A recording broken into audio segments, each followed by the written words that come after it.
Welcome, everyone. Thank you so much for joining me today. I'm Debra Eckerling, creator of the Deb Method for Goal Setting Simplified. I'm also the author of your Goal Guide and 52 Secrets for Goal Setting and Goal Getting, how to stay focused, grow your network, and get more done in less time. And for the book, I interviewed 60 amazing achievers in the areas of business, tech, entertainment, food, and also in other creative realms. And throughout January and February, to celebrate the release of the book, my panels for GoalChat are featuring these wonderful people. So I'm thrilled today. We're talking about well-being, which is sometimes the last thing people think about, but usually should be the first thing, because, when you are good with yourself and your body, and, when you and your body are besties, it just makes everything else better. And whether you're watching this as GoalChat Live or the replay, or listening to us as GoalChat Podcast on the Marketing Podcast Network, we are so glad you're here and choosing yourself and your very important well-being. Great panel today. We have, I know there's I can never pronounce synthesis, but color expert Heather Eck is with us. My dear friend Elaine Hall, who is the founder of the Miracle Project, but so many other things, is here, as is Dr. Michael Lennox. All of you, and one of the things that I love about the book is they're all friends, people I've interviewed, and or both. And you are obviously, the panel today are people are dear friends, as well as featured in the book. So I'm really thrilled to get your take on well-being, especially when, let's admit it, the world's kind of cuckoo, and we need to make sure we're taking care of ourselves so we can be our best selves and face whatever the world has to offer. So before we jump in, I would love for you all to introduce yourselves a little bit better. So Heather, let's start with you. Well, thank you again so much for having me. My name's Heather Eck. I'm a visual artist based out of Raleigh, North Carolina, and I have something called synesthesia. So I experience people, places, and things through color, symbol, form, and I read people's color energies and create these beautiful spirit portraits for them that offer them healing, hope, and support for your overall well-being. And when did you discover that you had this color talent? Because I know you're an artist as well. I love that you merge everything. Mm-hmm. I was a really little kid when I became attracted to color in unique ways. I always wanted to change my bedroom colors. I was always drawing what music looked like to me. And so this has been with me since I was very young, but it really wasn't until a year or two ago that I had the definition for what I was experiencing when I listened to music or tasted or smelled something. And then I learned that I could read people's energies and that the colors that I saw for them meant something, and started to put it all together. That is so very cool. Well, and your secret in the book, you're in the focus chapter, but I pretty much could have put you in almost any chapter, focus, action, well-being, productivity. And I figured, when you've got your colors, when you know them, it really does put you at an advantage. So I'm glad to have you in the well-being chat. Elaine, so good to see you. So good to see you, always. Elaine was at the book event we did at Barnes & Noble last week. So we're seeing each other twice in a week after, it's been too long. So Elaine, welcome. Please share who you are and why the topic of well-being is one that really speaks to you. Thank you, Deb. I will follow you anywhere. So wonderful to see you in real life, which was amazing last week. My name is Elaine Hall, and I am in the entertainment field. I work with as an acting coach and consultant for TV, film, and theater. Specializing in authentic representation and casting, and really changing the way that the media presents people who are autistic, neurodivergent, and disabled. And I'm neurodivergent myself. So Heather, I love what you're talking about. I my crayons always had personalities and emotions, and so I totally get you.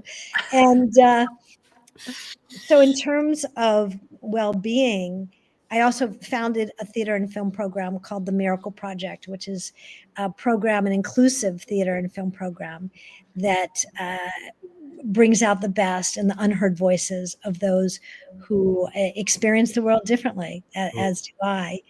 And in terms of wellness, it's that old saying, we need to put our own oxygen mask on first. Yeah.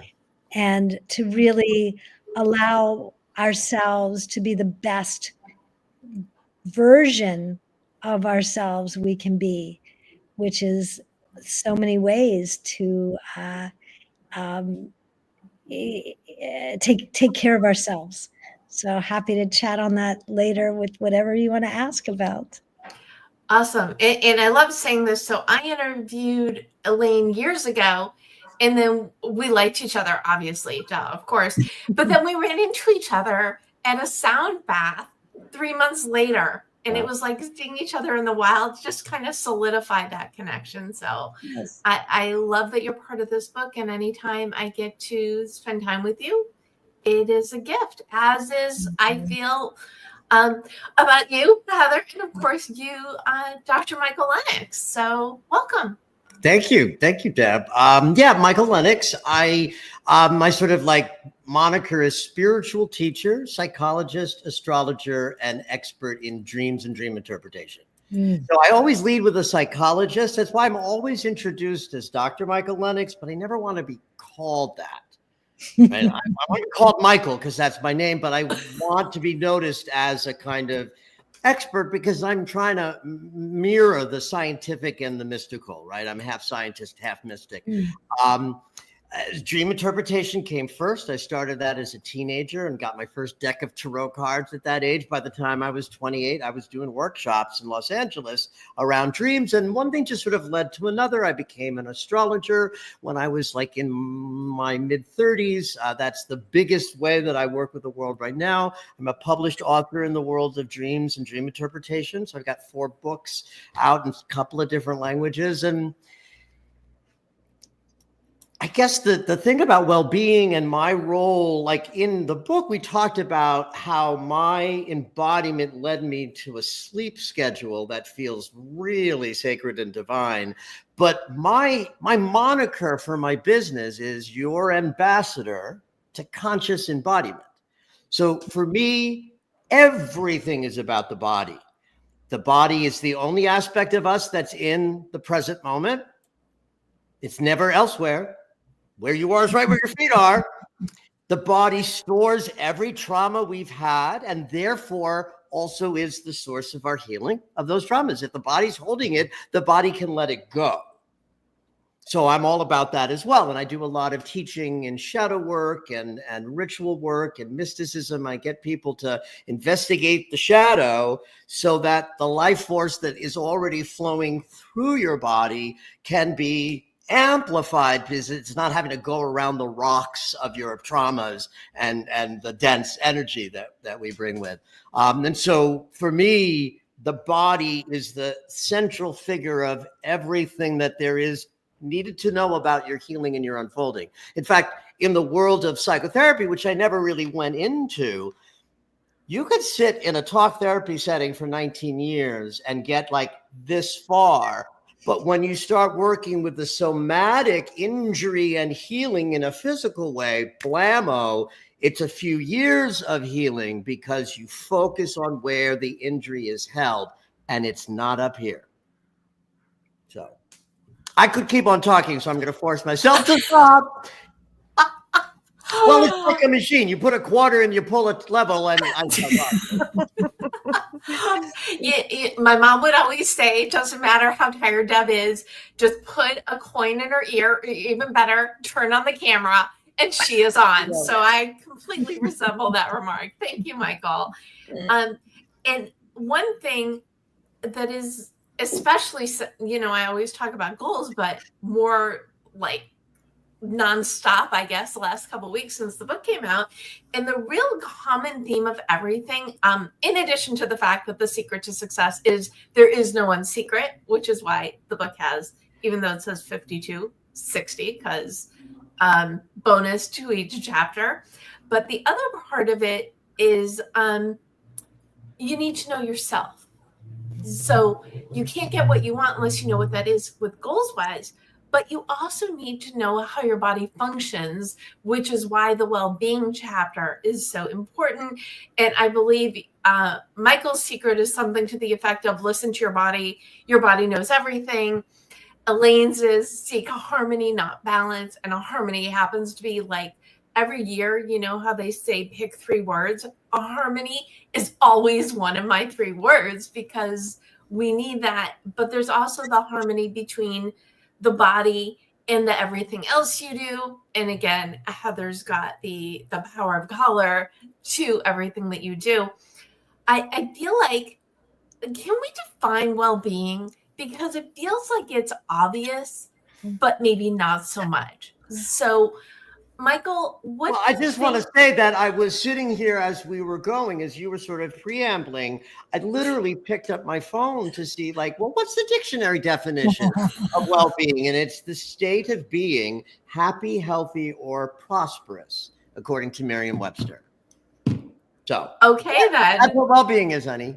Well, I should know that you would have, I mean, author of Psychic Dreamer would know that that was the question that was going to come out. Well, but what I like about the definition in terms of like how the 4 of us might hold it is that the second word is state. It's a state of being. To me, that means it's triggerable. Like if it's a state of being, then it's something you can get yourself into if you know the language of your body. Mm-hmm. Nice. Elaine, do you have something? Yeah, I want to add to that and embodiment. Michael, I was a former dancer, and I actually danced with Sesame Street Live.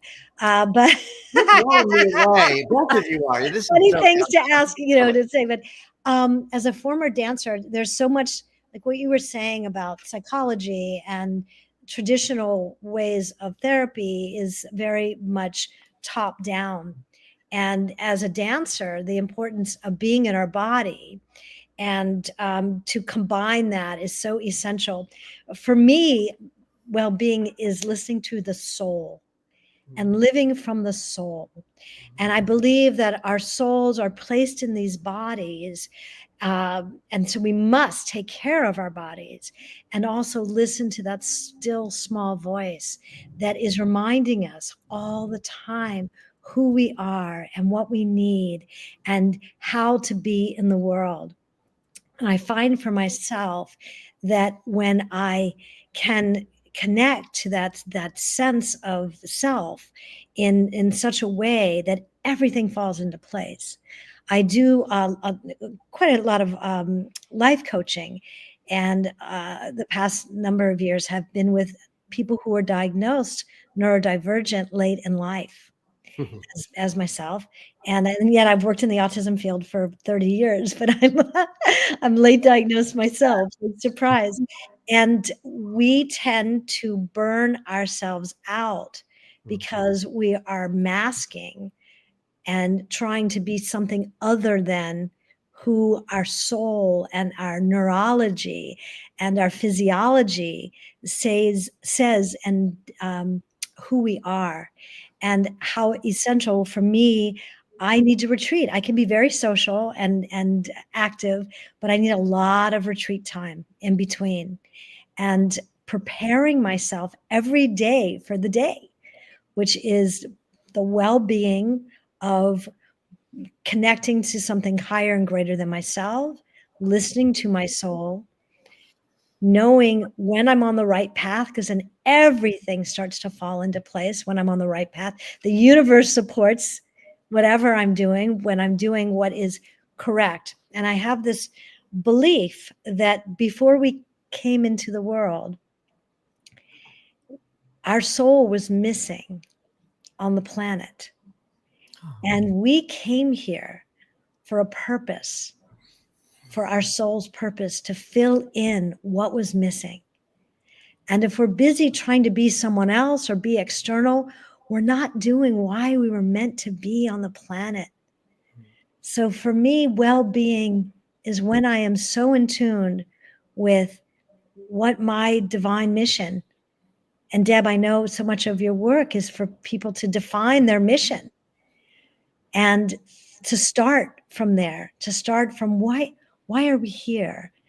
And when I work with neurodivergent people, I help them to reparent that little child who tried so hard to fit in, tried so hard to be other than they truly were, and to love so completely that different way of being in the world, and primarily starting with connecting that soul and connecting to the body.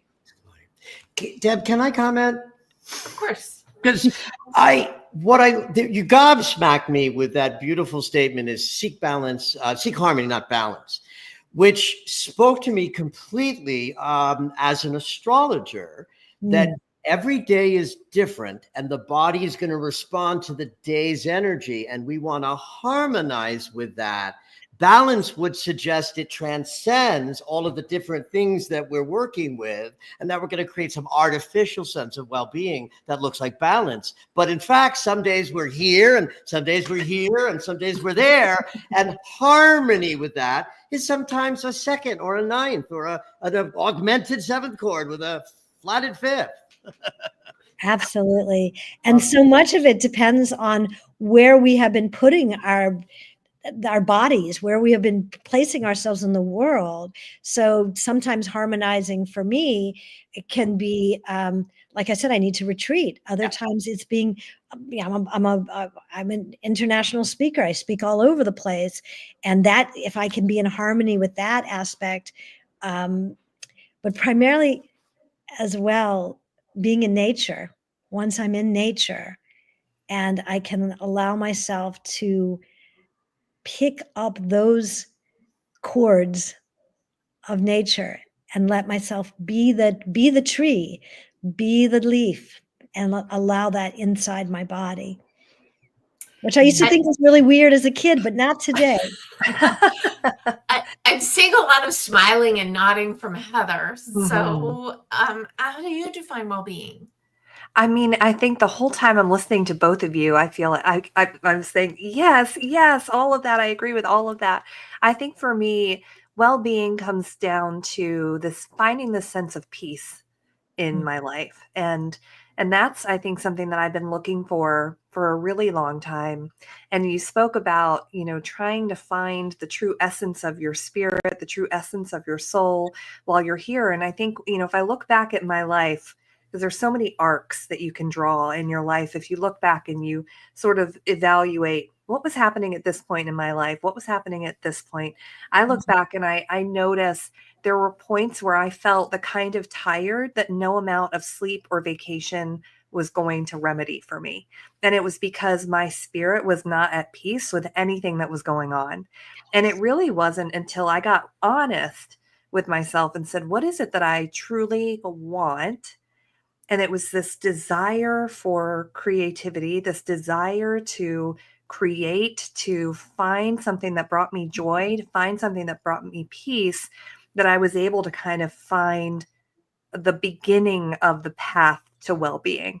And it's a practice for me every day, because I'm like you, where, I can go. And then I'm like, oh my God, leave me alone for 7 days. I need to introvert myself and be restored. I need to recharge my battery. So I think that to me comes back to what is, there's a book called A Course in Miracles. And one of the statements in there is, what is the price you have not been willing to pay for peace? And I always know when I am sitting in that place where I feel, there's a price I haven't paid. And that price is what I need to pay to find that peaceful place again. Well, that also, I think, goes back into the balance question as well, right? Because as much as we like to think we can do everything, not humanly possible. And so what are you going to give up in order to get this good, rich life. The other thing that I'm on my soapbox about a lot is you don't have to love all the parts of your life, but you need to love some of it so that joy can leak on to those other parts. So, I love my work so profoundly. And I am one of those people who got sidelined by getting COVID. And so I had a little autoimmune challenge with a thing called Sjogren's, which is dry mouth and fatigue. And about 6-7 years I've been working with this. Really mild. My eyes burn. I'm tired more than I wish I was. And my mom had it, so I knew what it was. It was like, it wasn't a surprise. And then COVID took it from a 2 to a 7. And I had long COVID. So the long COVID stuff is, but the fatigue and the dry is epic. And so and it's new epic. It's not like I'm carrying around wounds. Honey, I'm 61 years old. We fixed those wounds long ago.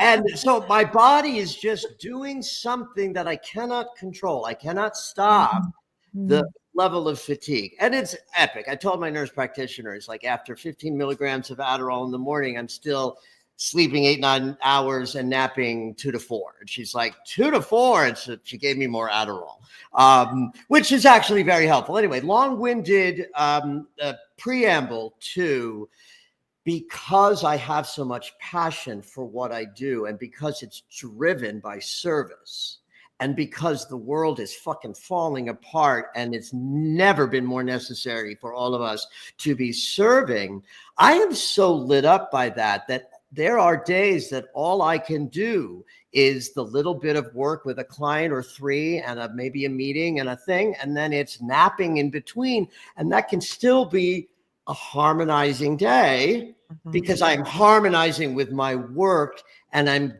allowing the discordance of my physical unhappinesses, but my soul is happy.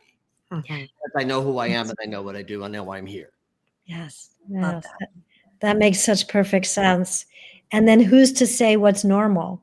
I mean, why do people only have to sleep a certain amount of time? I mean, it's really what our bodies and our being needs, right? I mean, I wrote my first book, Now I See the Moon, which Deb has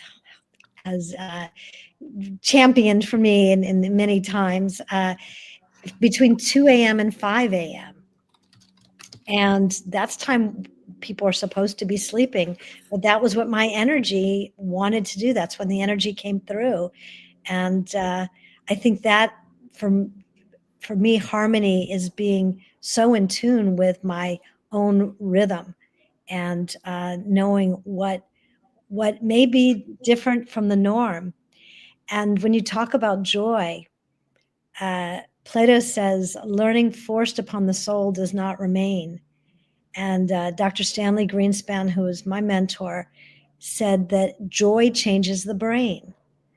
So my COVID story is I was running my non-for-profit, and I was the executive director and the fundraiser, and I had lost why I started creating my theater program called the Miracle Project in the first place, because I had created a whole methodology. I had trained people how to work with individuals with autism, but I was doing all the business sides of things. And like I would have maybe one class a week, and I was training other people because it was in demand. So we needed more classes. So I spent my time just running an organization, and that's not my brain. That is not my brain. So I say, fortunately, I got COVID because it stopped me in my tracks. I wasn't able to do any of that work. If I could work for 20 minutes a day, that was a lot.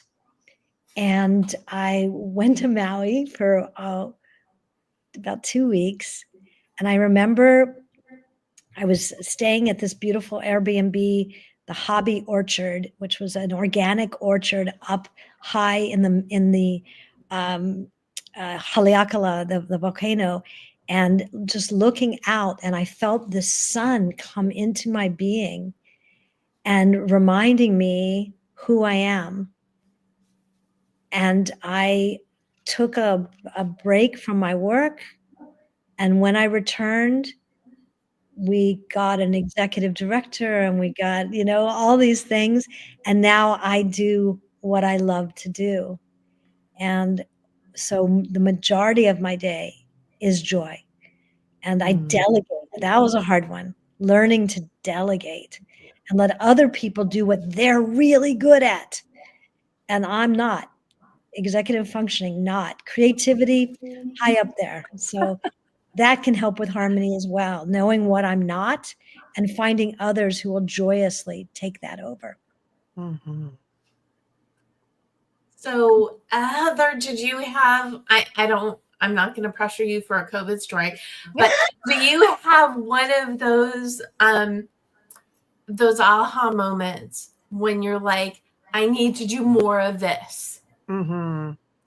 Yeah, absolutely. I think I just came back from France. I was there for 2 weeks at an artist residency program where I was with 25 other artists and writers and creatives, filmmakers, and musicians. And I left my full-time job as a human resources manager in 2019 and dove right into COVID. COVID happened 3 months after I left, and I had a second grader at home doing online school. And so my whole world just kind of went bloop and flipped upside down. And I think that I dove into what it meant to be a business owner and quickly, acclimated to wearing many hats, from being my own IT person to my own marketing person to all the things.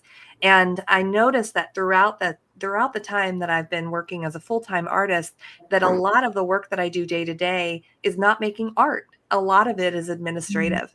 Yeah. And just to make the day move, there's so much that needs to be done. But when I went to France, and the only thing that I had to do was to just sit and meditate and paint and let whatever was coming through come through, it was such a reminder to me of why I wanted to leave to paint full time. And so since I've gotten back from that trip, it's been such a daily sort of, I was talking to some other folks who were there, and we were like, have you been writing? Have you been working on your piece? Have you been doing this? And the answer is like, no, not really. I haven't had time.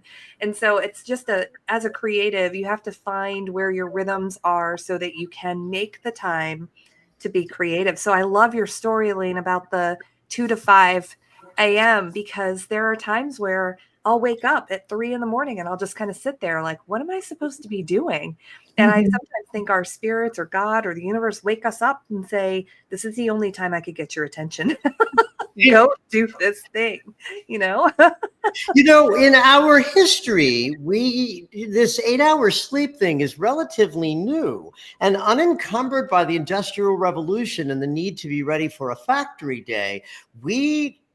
First Nations and European cultures as well, we had 2 sleeps, and it wasn't uncommon to wake up in the middle of the night. You might visit a neighbor, you'd make love to your spouse, you'd read the Bible, and then you would go back to sleep. And the challenge that I think that we have in this fixated idea of, if I don't get 8 hours, I'm in trouble, is what keeps people up at night when they wake up. Yes. When it's natural to wake up, just be. And I know the difference between a 2-sleep night and a quick wake up. In other words, I can feel it when I'm supposed to stay up for about a half hour or 40 minutes. And I can feel when it's just like I go to pee and I go back to bed. My body knows, and it's a tiny subtle difference, but I can feel it. And if you use your mind to say, oh no, I'm in trouble now, you'll never fall back to sleep with that fear.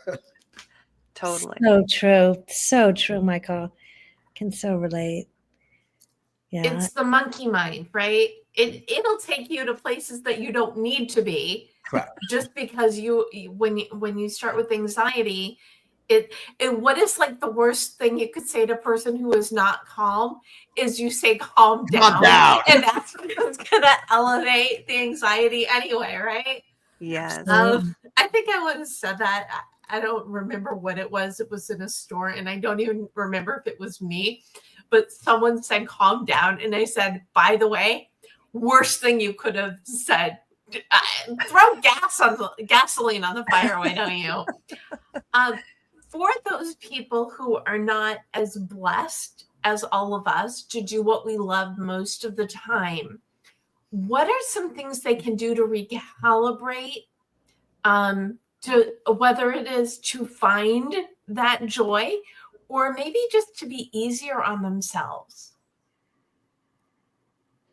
Mhm. So I'm going to start with you on this one, Heather. It's so funny because I want to hear what Heather has to say. Well, I'm sure that there's something, no pressure. I'm sure there's something There's a reason why, people though. could do. There's a reason why I feel that way, because I think it starts with the creative impulse, right? Which is to the uninitiated, that might seem like it's foreign, or I don't have that, or that's not part of my experience. But in fact, if you're human, you have it. So that's why I want to hear from Heather, because I think she knows a lot about getting creativity specifically from the inside to the outside. Mm-hmm. Yeah, I absolutely think that, for me, when I was still working full time and I was trying to, let the steam out of my creative energy a little bit at a time, I would literally kind of steal away minutes, whether it was in my car or just to take a walk around the block around my office, but just to find number one, to find stillness and quiet through a quick meditation, if it's 5 minutes or 15 minutes, just to be still, because my energy felt so frenetic and I was so stressed out that just to be able to sit still for a couple of minutes was so healing for me. And I needed that time every day. But I also think that each of us are born creative, whether we think we are or not. And it has nothing to do with your skill level or whether you can draw or write a song or anything. We just have this desire to create. It's part of who we are. We were made by the creator, the creator of the universe. And then we all have this within us to create, no matter what it is. And when you find even 15 minutes of creativity, whether that's cooking or journaling or doodling, or taking a nap, anything that allows you to just kind of rest for a little bit, it lowers your cortisol levels and it increases your serotonin, and you can find this place of stillness and peace. And so if you don't have the hours a day to spend working on giant canvases like me, 15 minutes a day of just doodling or singing a song or playing an instrument or anything that you can find that allows you to work with your hands, you're gonna be able to usher in those feelings that bring you to a stronger state of well-being, for sure. And again, I love how you say create, because that's different for everybody, and no one would ever want to hear me sing. But the reason why I love cooking as a form of creation is you're rewarded with food. I mean, it's win-win. You do something creative and you get to eat. And creating is different for everyone. So I love that. It's like me time. Yeah. But people forget. Just like apparently people forget to eat meals sometimes. I don't understand that one. One of the things that Heather brings up is the resistance that I hear all the time is a time factor, that the mental equivalent that people have of the elusive balance that they wish is such a leap from here to there that's a problem in and of itself. If your fantasy of balance looks like something that's 6 steps away, you're going to screw yourself. It's like my little doggies over here. You're not going to teach a dog to sit and stay by getting them in the sit position and leaving town. You got to go 3 feet away and then say, come, right? You inch your way in. And so Heather's suggestion of finding little moments where you can remind yourself of the inner landscape, you start doing that on a Tuesday, and eventually the inner landscape will draw you back. Yeah, I love that. I mean, I love that too, Heather, of finding those moments to connect to something greater than ourselves. And for me, it's taking a walk and being in nature, or I'll take a nap, like sitting up, I'll go in a room and take a nap. And I also think redefining what creativity is. I mean, for me, it's expressive and it's creative, music, movement, writing. For other people, organizing. Like I have an incredible organizer, and that's one of her ways of expression. She is so creative in her organizing. I have students who are mathematicians, and that's a form of creativity for them. So in ways, whatever brings them into a state of flow. And I can never say his name, but I can write it down. Deb, Dr. Michael, you may know as well, the person who writes the book on flow. But whatever it is, it gets us into that sense of play, and that sense of being one with something where time just goes by. So, and you're not even aware of it, and you're replenishing. My mission statement for this year is staying in the game, self-discipline. It's actually my focus, my goal: self-love, self-care, and self-discipline. I think we also self-love, self-care, I'm good at. Self-discipline, I can be challenged at. So I often feel for my creative projects, it's essential that I set a time on my calendar that is completely for me to be in a cave and to do the writing that I love to do. I'm in 2 writers groups so that I know that I am going to be doing what I love. And I have to really remove the so many to-dos so that I can do what brings me the most joy. I love this goal of yours for self-care, self-love, and self-discipline. I am going to put Michael and Heather on the spot and ask them if they have such themes for themselves or philosophy for keeping well-being top of mind. Well, I mean, one of the pleasures of my life, or where I'm at in my life, is that I have all of those things. And it was a Herculean task to get here. Like it was epic.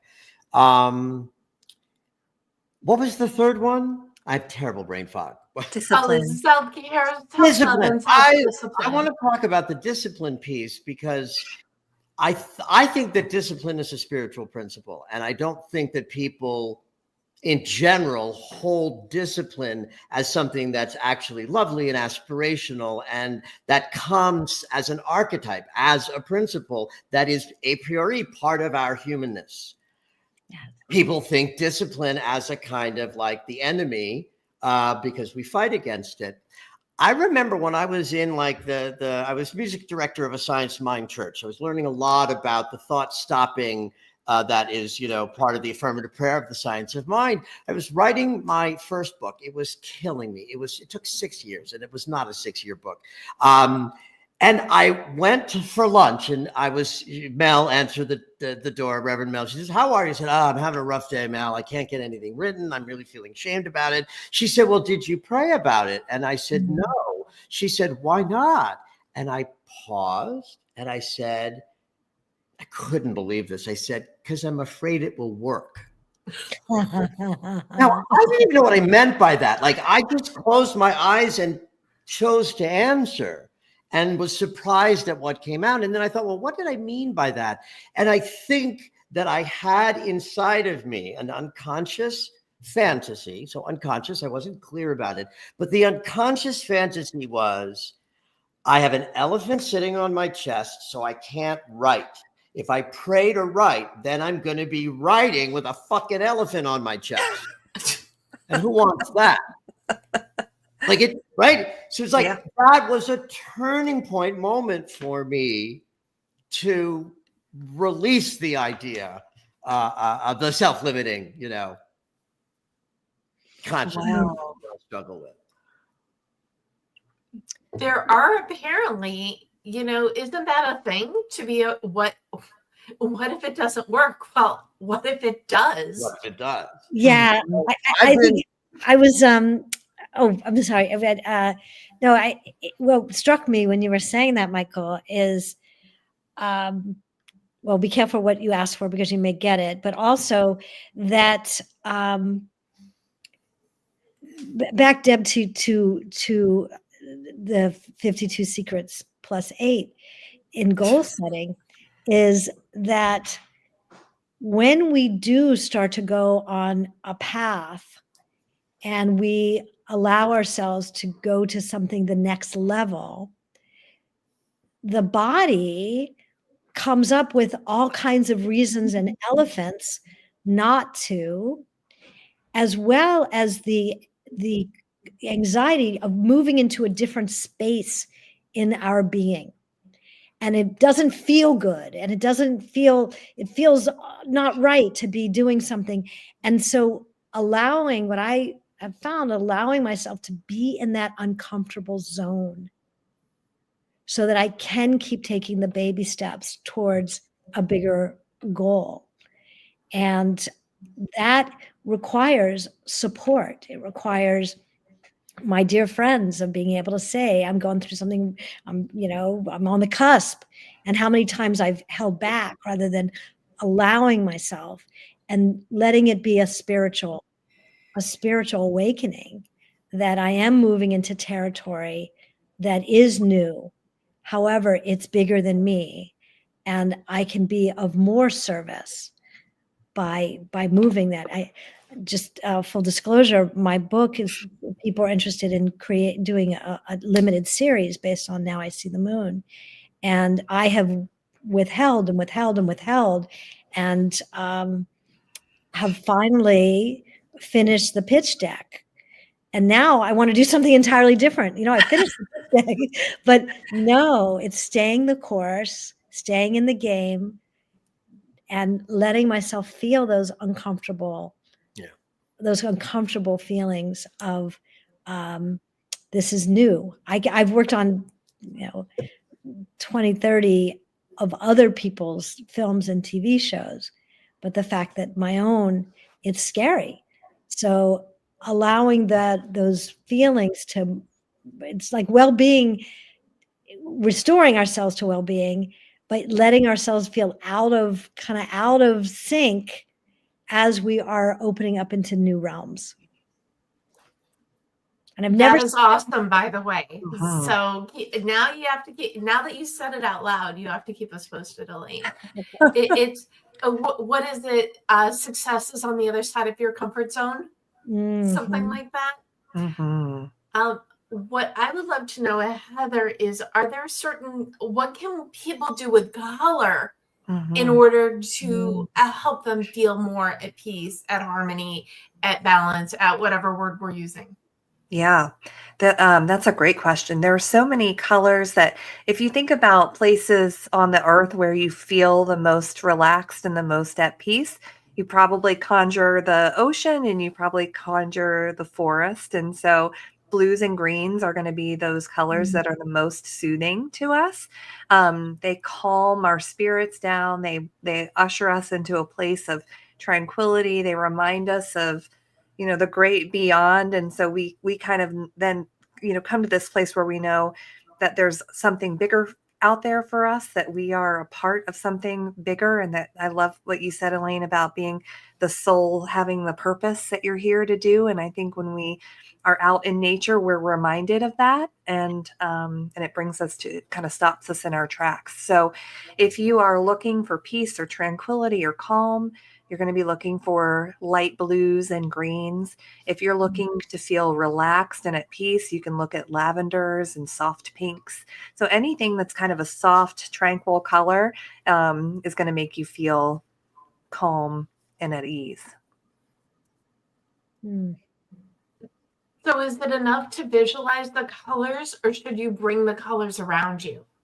Yeah, so you can do so much with color.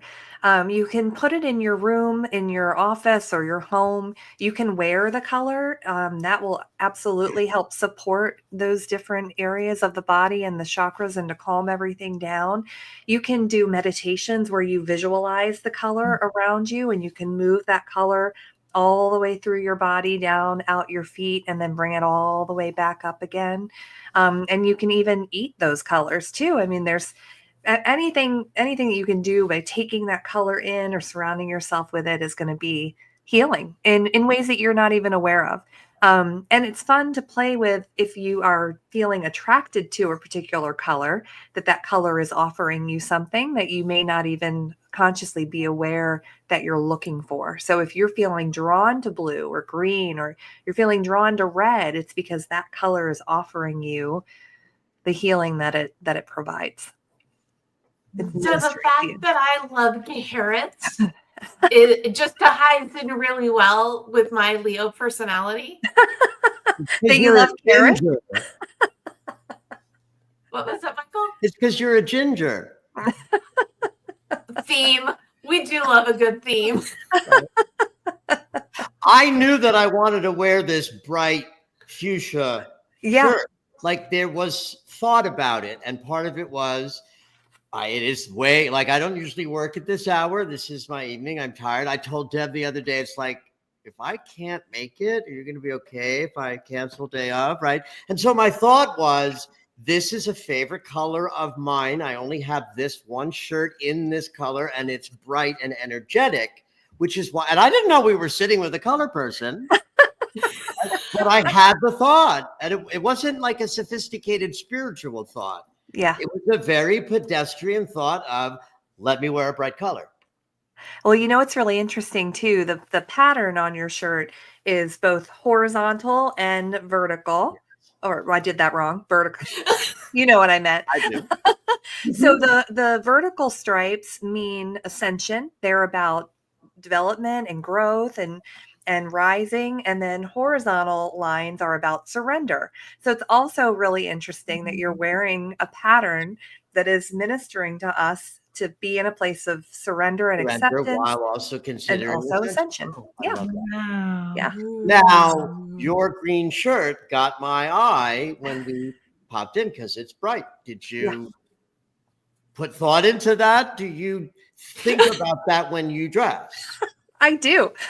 That's part of my nature now, is I know that when I'm reaching for a color in my closet, that whatever I need for that day, I'm going to kind of intuitively pull out. So I'm wearing green. This is a color of the heart chakra.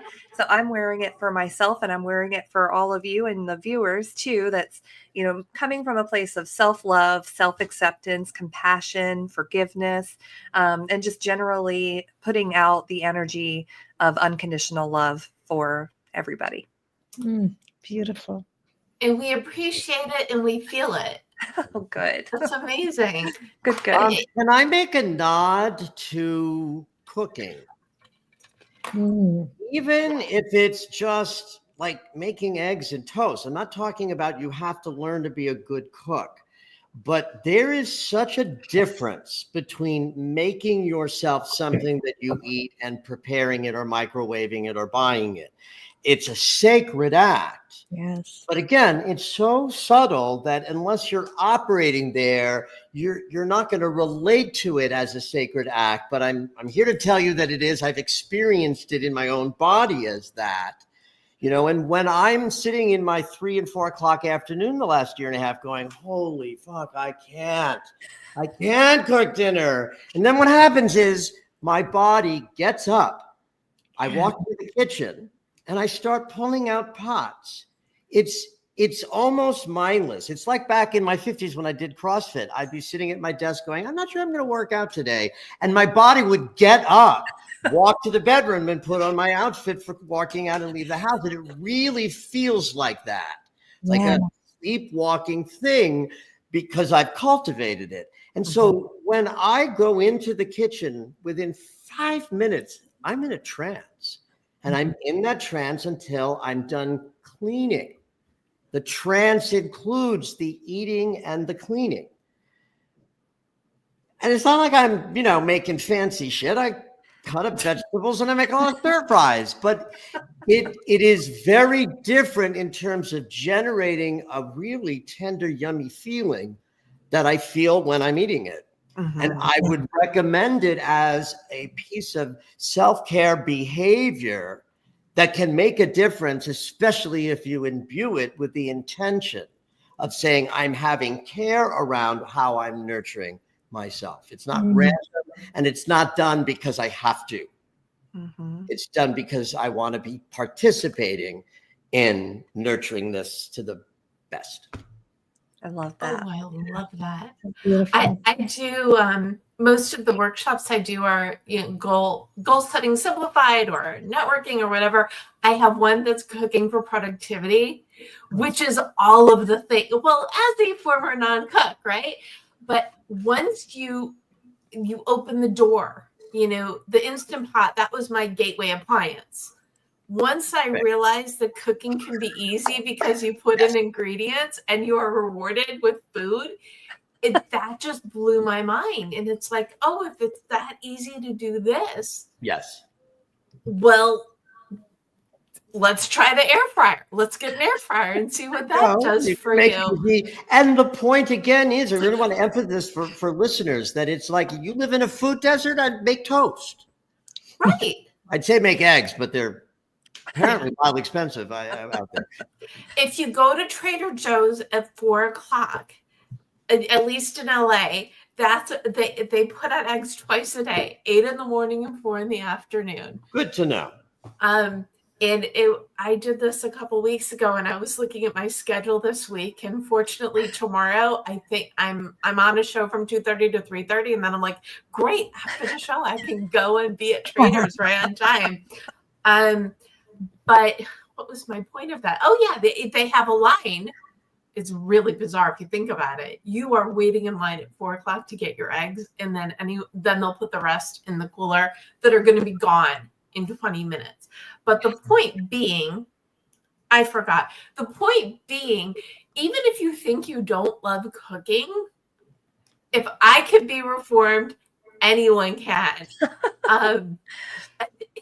A little thing such as making toast, or a little thing as preparing a salad, it doesn't take that much time. And then it goes back to Heather's thing of recalibrating by just taking 15 minutes to do something. Mm-hmm.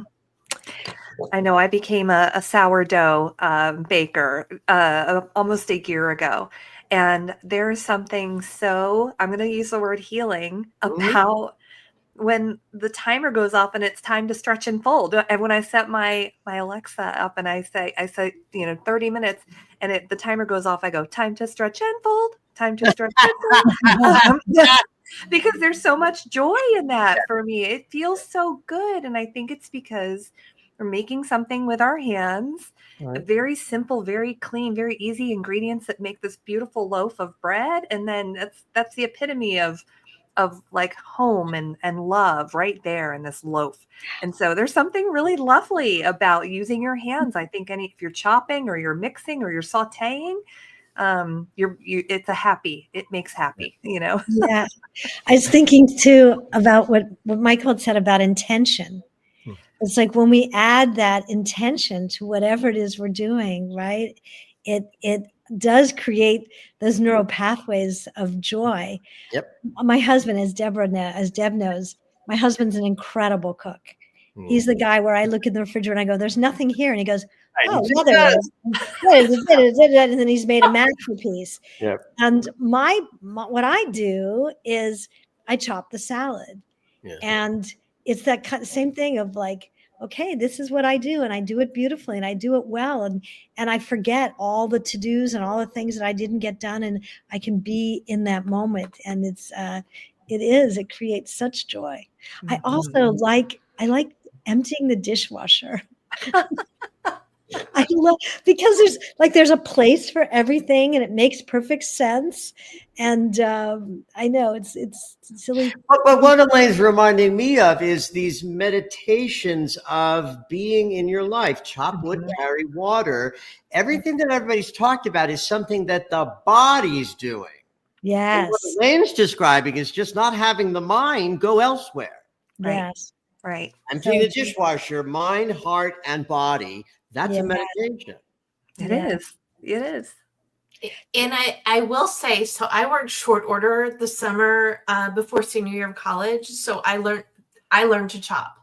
I mean, I can make the most chopped salad because I worked short order at a country club, and they said, Deb, the members don't like to chew. You need to cut the vegetables really soft. That's so true. I would, before the joke used to be, Deb can make it as long as it doesn't require fire. But again, with the Instant Pot, I had a place to put those chopped vegetables and turn it into something. So whichever part of the process that speaks to you, do more of that. Yes. You know, if you don't love to cook, but maybe you love to do the dishes, okay. No dishes. Once they're clean. Okay. Oh, once they're clean, they'll put them away. But whichever little part of the process that speaks to you, do that. And then maybe, to hang it into success is on the other side of your comfort zone.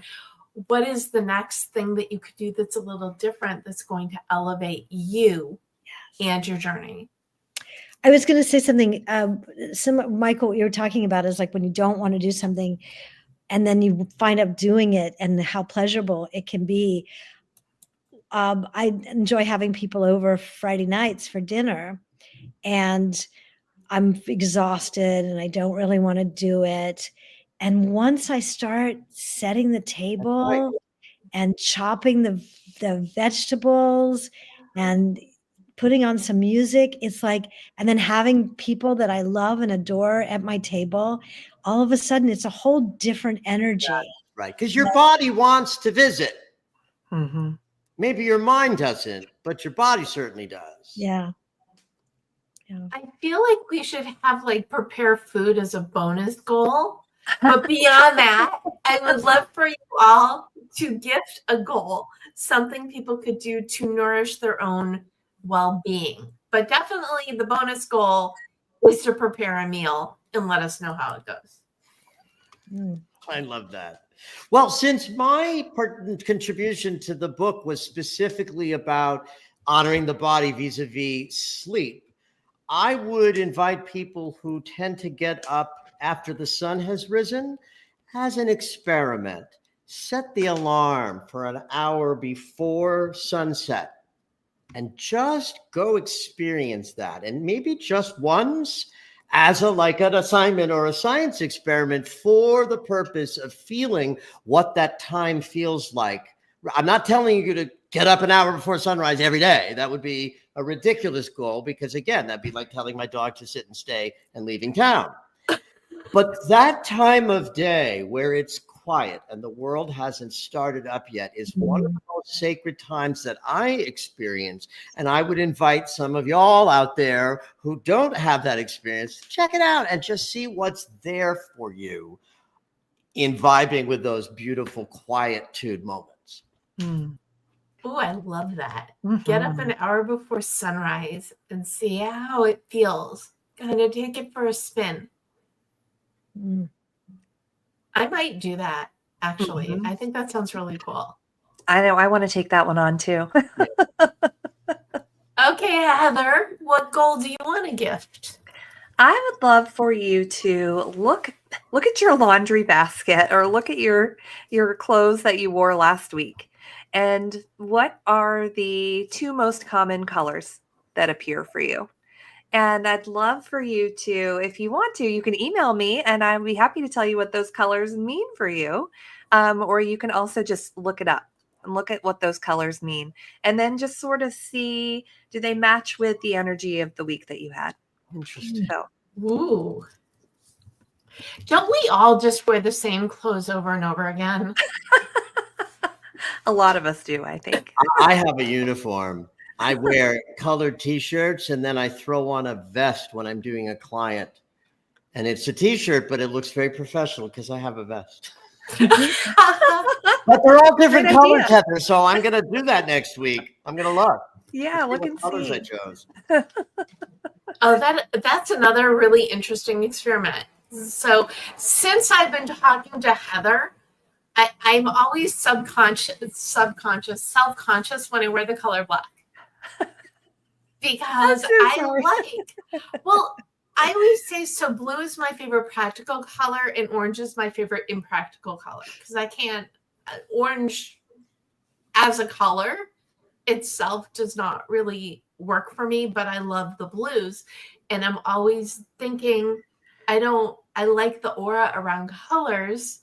especially when I'm tuned into it. So I try, even though it's, always the black tank top or a black sweater over something, there's got to be some color because I feel that makes me feel more-ish me. Mm-hmm. Or have you just invaded my psyche? Either is fine. I do sometimes get into people's heads, and I don't mean to, but it's because I notice it so much that somebody in my office a few years ago kept wearing yellow. And I said, "Hey, did you know that you've been wearing a lot of yellow lately?" And she was like, "No, why?" And so we talked about it. And she discovered she was going through an identity shift, and she was literally thinking about changing something major in her life. So she was bringing yellow in. But now whenever I see her, she goes, "I wore black tonight. Is that okay?" I'm like, "You're fine. You're fine to wear black. It's totally okay." Amazing. And when we did the event last week at the Grove, I wore my purpley blue, lots of color sweater because that is like Michael's vest. That is my going out. It's got all of the warm colors. And that's what we want to present to the world is warmth. And at least for me, it's encouragement because I believe, our lives are our choice. It's just a matter of claiming it and doing more of the things that make you a better you, and getting rid of, delegating, eliminating the things that it's possible to lighten you up so you could do more of the other things, right? Yeah. Elaine, goal. Well, first of all, I must say that I got this phenomenal purple workout jacket last week. So Beautiful. I learned about a secondhand store called Crossroads, and now it's been my passion. I love clothes. I love to play with color and clothes. And so I'll email you. Maybe you can tell me what my purple means. Yeah. So for me, my bonus goal, is that what you called it? You're gifting a goal, My something gift. someone can take out for a spin and see My if it works gift for them. is to remind yourself how precious you are, how unique you are, and how extraordinary. And that by being your authentic self, you're making the world a better place. Completely agree. And I think it's time. I think it's a lot of people. They're too busy.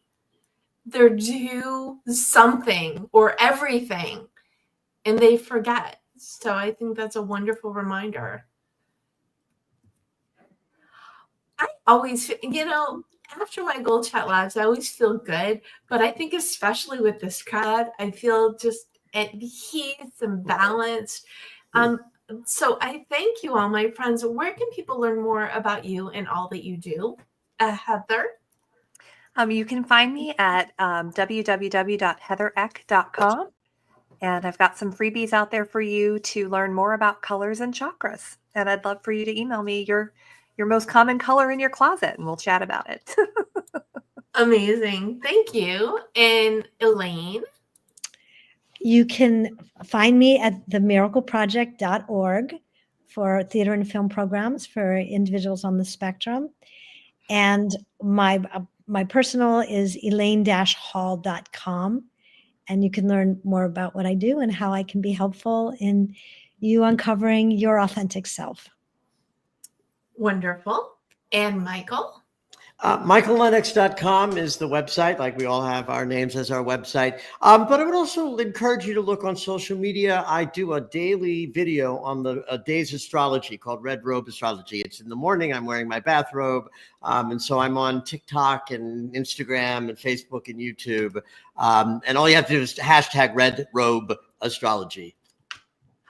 And so, Heather, what do you have to say about Red Robe Astrology? Oh, yeah, honey. What about Red Robe? I love it so much. I can't wait to follow you on TikTok. So red is the color of our physical bodies. It's the color of the root chakra, symbolizes stability, security, strength, action. So I think it's a perfect color for you to tell us all about the astrology. And it is also the color of your goal of 52 Secrets for Goal Setting and Goal Getting. So true. Oh, mine is right over there. Oh, no. It's out of reach, but I have it too. Amazing. And I am at the Deb Method everywhere. Not my name, but totally my name. And if you go to thedebmethod.com/blog, you can watch the replays, to get the recaps and the goals and the links. And if you need a goal reboot, grab a copy of your goal guide. And if you need some good old-fashioned inspiration, as I think we all do, and you can learn more about these wonderful people, grab a copy of 52 Secrets for Goal Setting and Goal Getting at your favorite place to buy books, and or learn more at 52secretsbook.com. Oh, I'm energized. It's almost like I'm actually wearing red as opposed to being surrounded by the wonderful color. Friends, what final thought do you want to leave people with tonight? Elaine? Honor your essential self and surround yourself with those who see you for who you are and support you for how you want to be and where you want to be in your life. Ooh, that's important too, because we know the people who get us just as much as we know the people who don't. So I like that. Remind yourself that it is self-care and good for your well-being to be around those supportive people. Thank you, Elaine. Heather, final thought? I want to remind everybody that we are beautiful, radiant spirits. And so when life feels hard and we kind of get stuck in that monkey mind, just a reminder that you're here for a beautiful, wonderful purpose. And if you feel like your light has gone out, you're not alone. Just find somebody to connect with for a few minutes each day to revive your radiant spirit. Ooh. Or just watch this episode again. Yeah. Because it does give you the warm fuzzies, does it not? Mm-hmm. Very much. Amazing. And Michael, final thought to you. My final thought for everybody is to remind you of the resilience of us as human beings, because the world is in a shift. We are changing. It's dramatic, and we haven't even seen the hot times yet. They're coming this summer and next year. And so while people are running frightened of all of the change, I want to remind everybody that we know how to change, transform, and recreate consciousness. And that's happening with us at the collective level right now. We are birthing something new. I've never had a child, but my understanding is that it hurts. And I have been doing these mini interviews, also known as mid-reviews, with people who are in the book. And so far of this group, Michael's is the only one that has been released yet, but I will link to that in thedebmethod.com/blog recap as well, because I believe we talk about that also. Yes, we're the roller coaster is bumpy, but to paraphrase you, the roller coaster may be bumpy, but we are resilient, we are beautiful, we are forces. So the more we remember that, the more we could be good to ourselves and be good to the world around us. Thank you again, Heather Eck, Elaine Hall, and Dr. Michael Lennox. Thank you for tuning in, whether you watched us live or the replay. I am live every Monday at 4 p.m. Pacific on Facebook, LinkedIn, and YouTube. Or subscribe to GoalChat at your favorite podcast platform. And again, remember, the world may be really strange right now, but the goodness, the mission, what we put in the world, that is truly what makes a difference. And you can do it. So just go on out there and go for it. Thanks, everyone. Thanks, Deb. Thank you. Thank you.